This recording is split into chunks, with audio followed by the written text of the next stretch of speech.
So, if you're struggling to consistently generate high ticket leads as a service provider or a coach, it's because you haven't mastered one of these lead generation strategies I'm about to share in this video.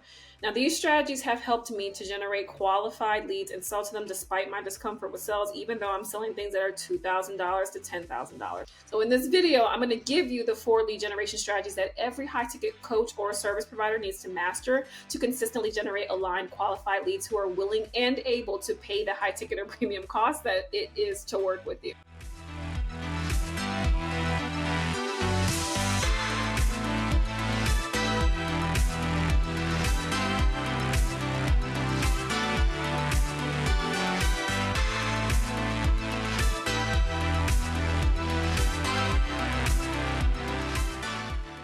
And if you don't know, my name is Letitia Lynch. I'm your high ticket organic marketing coach that helps you build your brand, generate leads, and book clients through marketing strategy. This channel primarily focuses on multi-channel marketing, business alignment, and launching. So make sure you subscribe to my channel if you want marketing and brand strategy that helps you get booked out, flown out, and shouted out without burning out.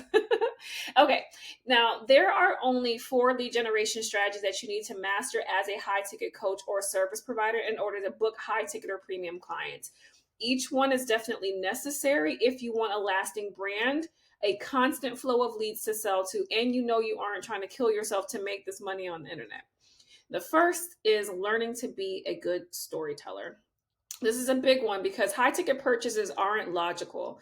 They are an emotional thing. So the way you market to generate a quality lead is by learning to be a good storyteller. And that starts with learning to tell a story that they will actually give a damn about, which is why you need to understand both the buyer persona and their buyer's journey for your target audience. And when I say buyer persona, this is just really a fictional character that you're creating to represent your target audience. And because your target audience has many angles and different faces, you'll want to hone in on about 3 of the buyer personas. And then being a good storyteller requires you to learn how to have a good flow to that story based on the content type you're choosing to put out there. And there are different flows for your content when it's a blog post versus an Instagram caption versus a video, but no matter the content type, your flow will follow this basic outline. There's going to be like a shocker or attention grabbing statement or a fact that is inspired by the content you're creating. Then there's going to be a problem. The problem is what you're solving in the content. There's going to be a solution, which is the thing that helps them reach their desired outcome. You got to have a hook. This is going to help them become problem aware. We need them to be problem aware to buy. There's a message that dives deeper into the problem. You got to give an example so they can understand how it solves that problem. Then there's going to be a call to action, which is the things that you give them to implement what you taught. You need to learn how to lastly create storylines for each client persona, because it's not enough to just know things about them. I know we do that pretty normally as business owners. We know things about our clients. We have demographics and characteristics and all those things, but you have to understand their story as well. And in their story, you need to be able to outline things like how they felt when they first started doing whatever it is that they're doing right now. And this is usually a good starting place. Things were good, exciting, great, fun until X, Y, and Z happened. That's always the beginning of the story.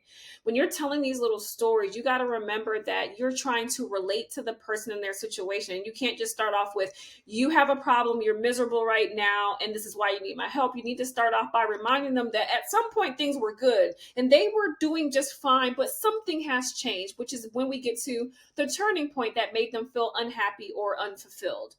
Then we want to transition into what they would prefer to be happening or doing right now, because this is going to lead into what you help them with and why they haven't been able to do it. This is a perfect flow for telling a story, really no matter what kind of content type you're doing.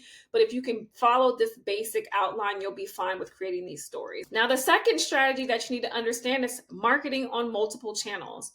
Now, I just want you to understand that you do not ever want to rely on just one marketing channel, because if something, and I mean anything, literally anything changes with the algorithm, the platform, the app, the data, you will always have a backup avenue to generate and nurture leads, which is something that you need.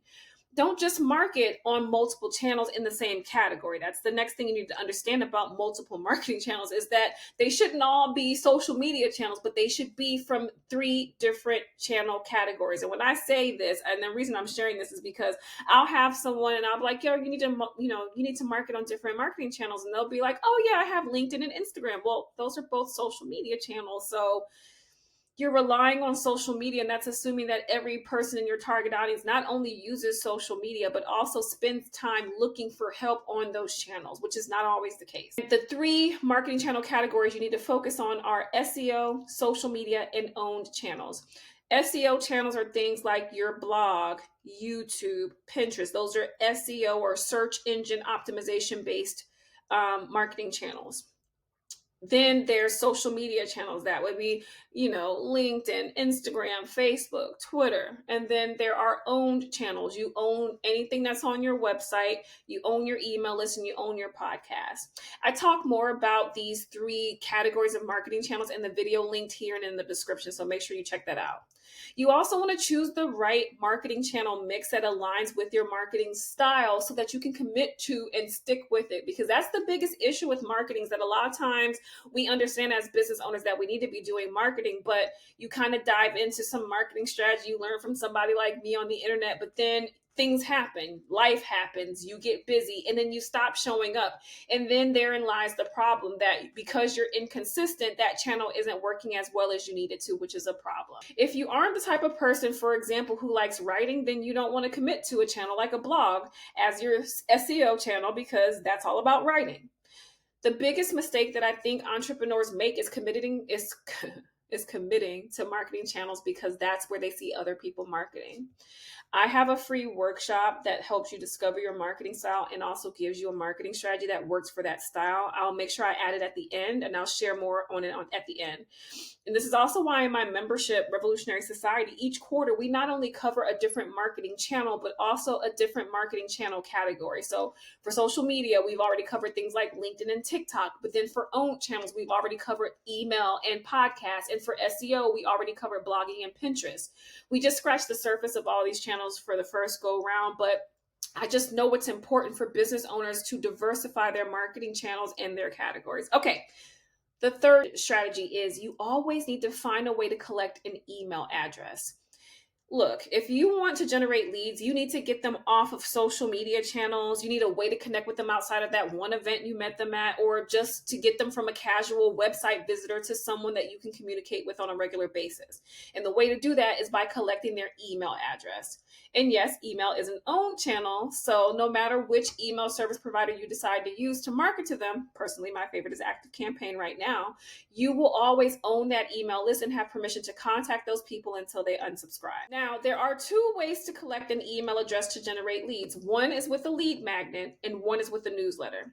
So when I say a lead magnet is something that attracts a lead to your business and they exchange their email address and contact information for a gift from you.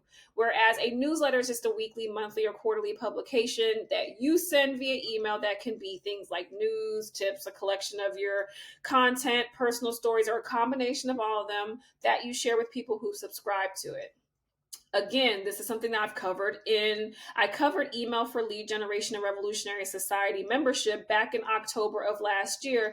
And I even gave templates to help you get started, because I understand that when you're trying to learn a new marketing channel and the channel was saying, I can help you generate leads, you're like, well, what do I do with it? Because I know way too many entrepreneurs who are collecting email addresses and then not doing anything with those. That's why when you collect the email addresses, you're going to nurture the leads and try to move them through your sales funnel, because that's the job of you collecting the email addresses as a business owner.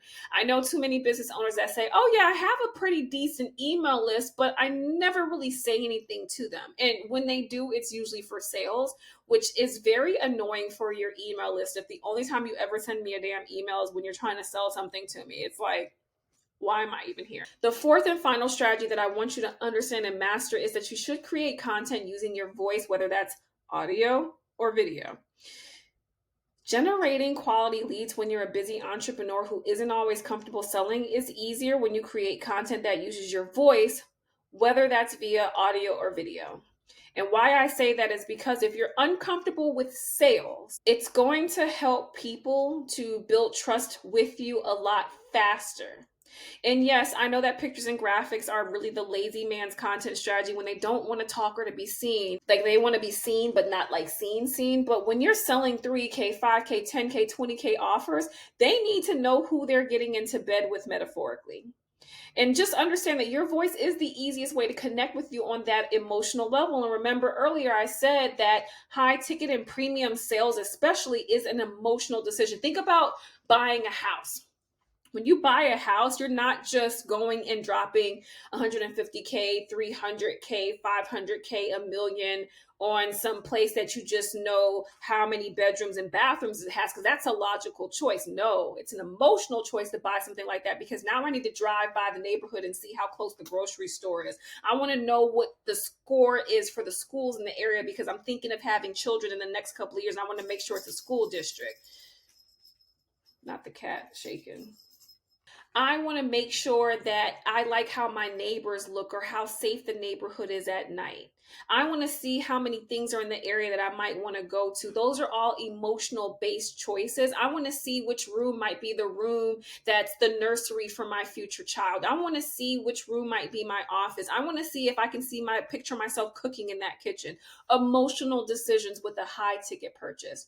People feel like they know you when they can see you and hear you at the same time. And unfortunately, so many service providers, now coaches, this is not really normally a problem for you because you're used to talking and interacting with people and helping them to see your teaching style. So you kind of know I should show up on video, or I should at least let them hear my voice. But my service providers, y'all be trying to skip being on camera and you shy away from being on video. And then that becomes your excuse for not showing up on social media. But I said they just need to hear your voice, which is why podcasting is a really good option for you. And it's a big sales and marketing channel for businesses. And I got some facts for you. So 424.2 million people listen to podcasts, according to Statista.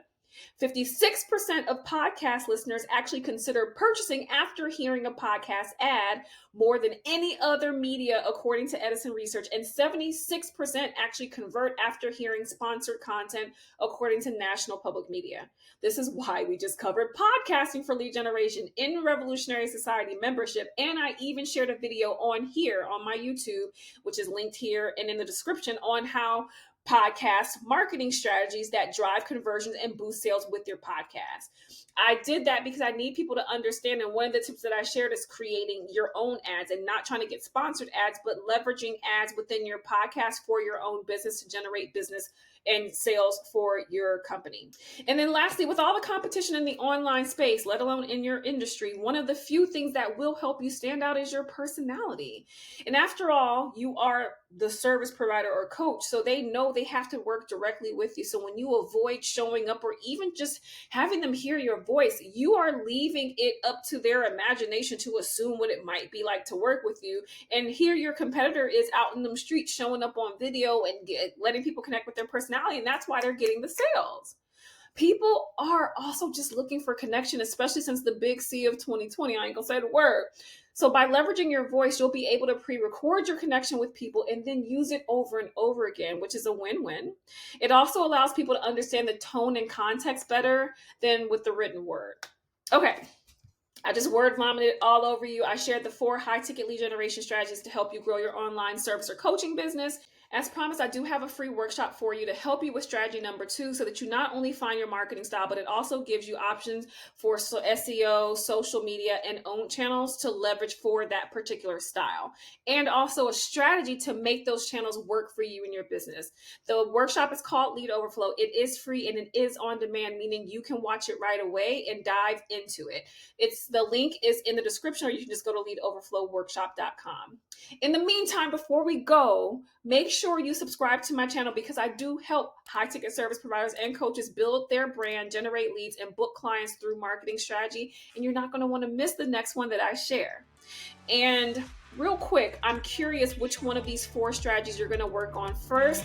So in the comments, drop a 1, 2, 3, or 4 so I can know which one you got to dive into. See you next time.